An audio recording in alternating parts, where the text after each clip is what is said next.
Bienvenidos a un nuevo análisis. Hoy nos metemos de lleno en una de esas preguntas que parecen un verdadero nudo en el centro de la teología cristiana. Es una paradoja que a primera vista parece casi irresoluble y que ha hecho a más de uno arquear la ceja. A ver, si Jesús es Dios, ¿por qué rezaba? ¿No es eso como hablarse a uno mismo en un espejo cósmico? Es la pregunta del millón, desde luego. Parece una contradicción muy simple, pero desenredar este hilo nos va a llevar por un viaje fascinante a través de las ideas más fundamentales de esta fe.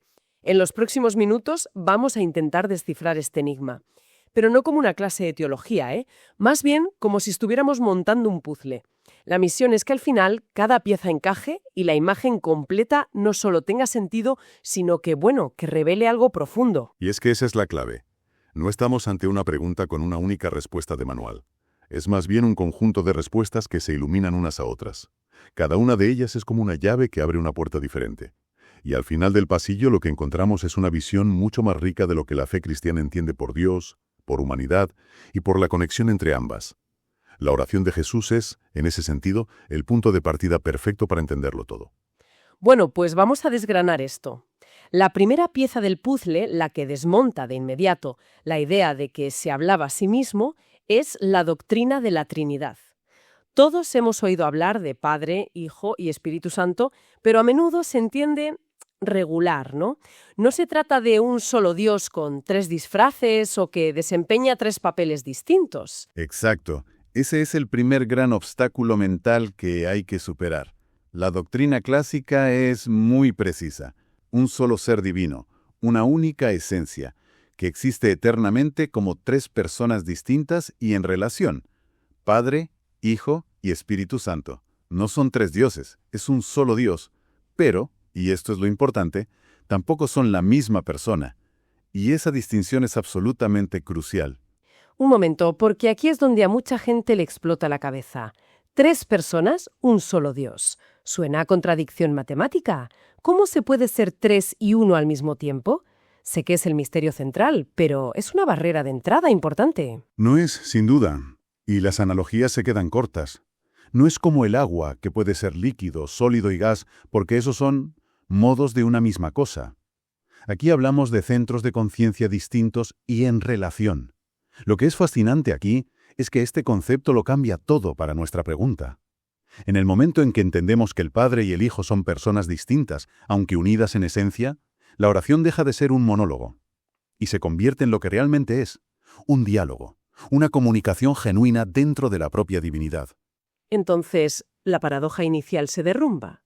No es una persona hablándose a sí misma, sino la relación más fundamental del universo. Haciéndose audible para nosotros. Eso cambia por completo la imagen. Cambia todo la perspectiva. Y los evangelios se esfuerzan en mostrárnoslo de forma casi cinematográfica, ¿sabes? La escena del bautismo de Jesús en el río Jordán es el ejemplo perfecto. Pensemos en los elementos. El Hijo, Jesús, está físicamente en el agua.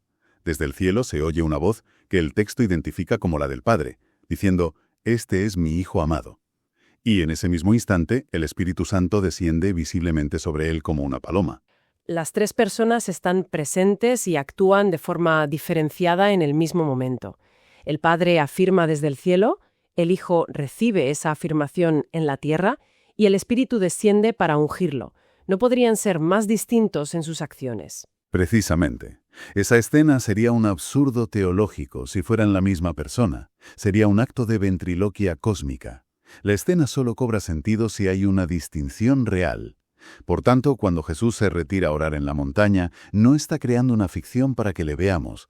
Está sencillamente continuando en el tiempo y el espacio esa relación eterna que, como hijo, mantiene con el Padre.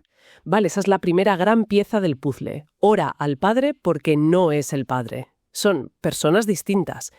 Pero eso solo resuelve la mitad del problema. Porque si el Hijo es igualmente divino, ¿por qué necesita orar? La necesidad implica, una cierta dependencia o carencia, algo que no asociamos con la divinidad. Y esa es la segunda pieza, tan crucial como la primera. Nos lleva directamente al concepto de la encarnación. Cuando la teología cristiana dice que el Verbo se hizo carne, no está usando una metáfora poética. La afirmación es radical. La segunda persona de la Trinidad, el Hijo, asumió una naturaleza humana completa y real, y muy importante, sin dejar por ello de ser divino. Y completa y real significa con todas sus consecuencias. No un cuerpo de superhéroe que no se cansa ni siente dolor. Exacto. La palabra clave es autenticidad. Su humanidad no era una ilusión ni un disfraz. Esto significa que experimentó la vida humana desde dentro. Sintió hambre en el desierto, sintió un agotamiento profundo tras días de viaje, sintió la alegría genuina en una boda y una tristeza tan honda ante la tumba de su amigo Lázaro que le hizo llorar. Si su humanidad no fuera real, nada de esto tendría sentido. Claro. Y si su humanidad era real, entonces su dependencia también lo era. No era un superhéroe fingiendo ser débil. Su vida espiritual como hombre también tenía que ser auténtica. Si conectamos esto con el panorama general, es la única conclusión lógica. Al ser verdaderamente humano, Jesús vivió una vida de fe, confianza y dependencia del Padre. Su oración no es un simple acto teatral para darnos ejemplo, aunque indudablemente también cumpla esa función. Es, ante todo, la expresión sincera de su confianza como hombre en medio de una misión que, humanamente, le superaba. Por eso los evangelios nos lo muestran retirándose a orar en los momentos más decisivos, antes de elegir a sus 12 apóstoles, antes de enfrentarse a la cruz en medio de la multitud. Buscaba esa dirección y esa fuerza, como lo haría cualquier persona de fe profunda, ante una encrucijada vital. Su oración era el motor de su vida humana. El motor y el ancla. Y hay textos como la carta a los Hebreos que lo subrayan de una forma muy potente. Dice que fue semejante a sus hermanos en todo y que fue tentado en todo según nuestra semejanza, pero sin pecado. Esa frase es dinamita. Confirma que su lucha fue real. Su victoria no fue por no tener tentaciones, sino por superarlas en total dependencia de Dios. Una dependencia que se nutría y expresaba en la oración.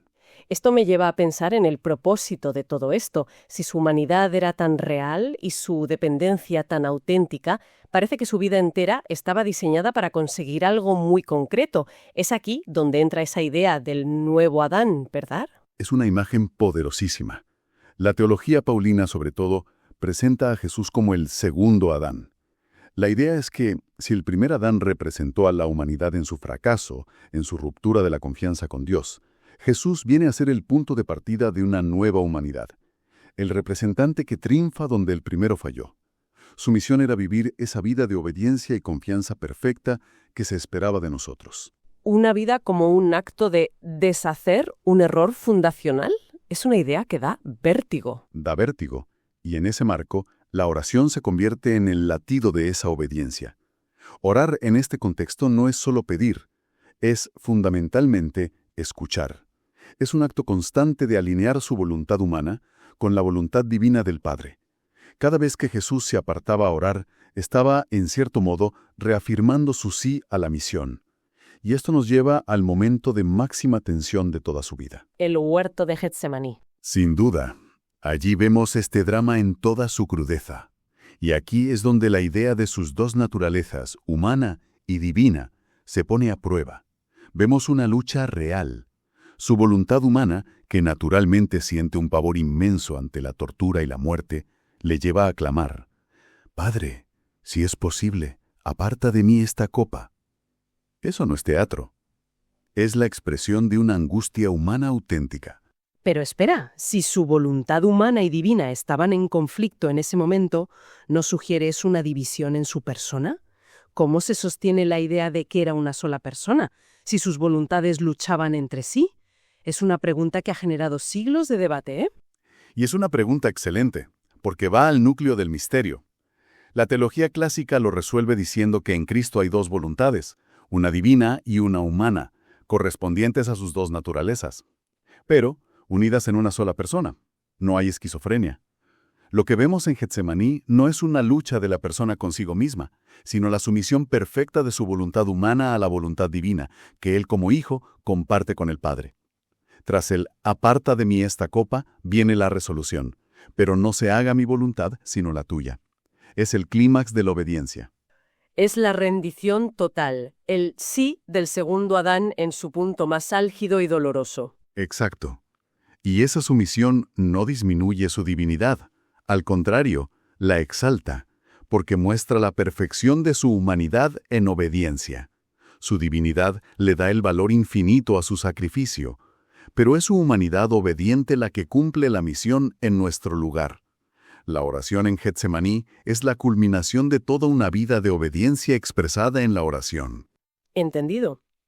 Entonces, si está reparando un fallo como segundo Adán y al mismo tiempo comunicándose con el Padre como hijo, parece que su oración tiene un doble propósito. Uno es hacia arriba, hacia Dios, y otro es hacia nosotros, como nuestro representante. Exactamente. Su oración no es solo un acto personal, cumple una función cósmica, y es la de ser un mediador. La primera carta a Timoteo lo dice de forma explícita. Hay un solo Dios y un solo mediador entre Dios y los hombres, Jesucristo hombre.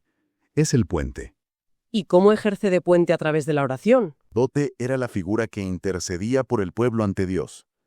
Jesús es presentado como el sumo sacerdote definitivo y perfecto. Y la función principal de un sacerdote es interceder. Así que Jesús no solo ora como nosotros, dándonos ejemplo, ora activamente por nosotros, representándonos ante el Padre.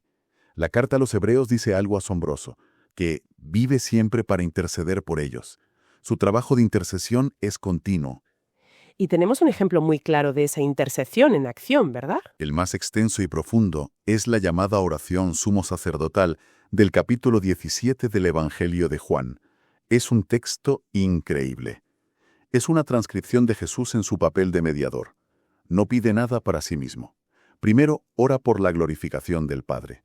Luego, ora por sus discípulos más cercanos, pidiendo protección y santidad para ellos. Y finalmente, amplía el foco y ora por todos los que creerían en Él a lo largo de la historia, por nosotros, y pide una cosa por encima de todas: unidad. Es el mediador en plena acción, presentando a su pueblo ante el Padre. Vaya, eso me hace pensar en la oración de una forma completamente distinta. Siempre la vi como una comunicación vertical, de la tierra al cielo. Pero lo que describes es que en el caso de Jesús es mucho más. Es un acto de representación, pero me da la sensación de que estamos tocando algo más grande. Hemos hablado de la oración en el tiempo, en la tierra.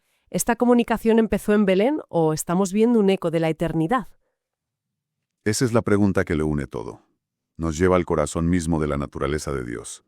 Porque la oración de Jesús en la tierra no es una novedad, no es una comunicación que se inaugura con su nacimiento. Es en realidad el reflejo audible y visible en nuestro mundo de una relación eterna de amor, honor y comunión que siempre ha existido entre las personas de la Trinidad. Es decir, que el diálogo entre el Padre y el Hijo no empezó hace 2000 años, sino que es eterno.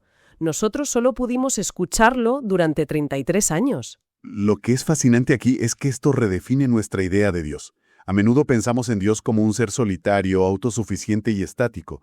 Pero la visión trinitaria propone algo radicalmente distinto. Dios, en su esencia más íntima, es relación. Es una comunidad de amor perfecto. No es que a Dios le falte algo y por eso las personas necesiten comunicarse. Es que la naturaleza misma de Dios es comunión. Es un dar y recibir amor constante. La oración del Hijo al Padre en la tierra nos permite asomarnos a esa dinámica divina. Y hay textos que apuntan directamente a esa relación previa a la creación. Sí, de nuevo en Juan 17. Esa oración es una ventana a la eternidad. Jesús dice: Padre, glorifícame tú a tu lado con la gloria que tuve contigo antes que el mundo existiese. Y más adelante, pide que sus seguidores puedan ver su gloria, la que me has dado porque me has amado desde antes de la fundación del mundo. Está hablando de una relación de amor y gloria preexistente y eterna. Su oración terrenal es la continuación de esa comunión eterna, pero ahora vivida bajo las condiciones y limitaciones de la existencia humana. Vale, después de este viaje por la teología de la Trinidad, la humanidad de Cristo, su rol como segundo Adán y como mediador y la comunión eterna, ¿cómo aterrizamos todo esto? ¿Qué nos llevamos para entender nuestra propia experiencia? Absolutamente. Porque, más allá de la teología, la vida de oración de Jesús es, deliberadamente, un modelo. Nos enseña algo fundamental sobre la naturaleza de la relación con Dios. Demuestra que no se basa en la autosuficiencia, sino en la dependencia, la confianza y una comunicación constante. Es el antídoto contra el orgullo espiritual.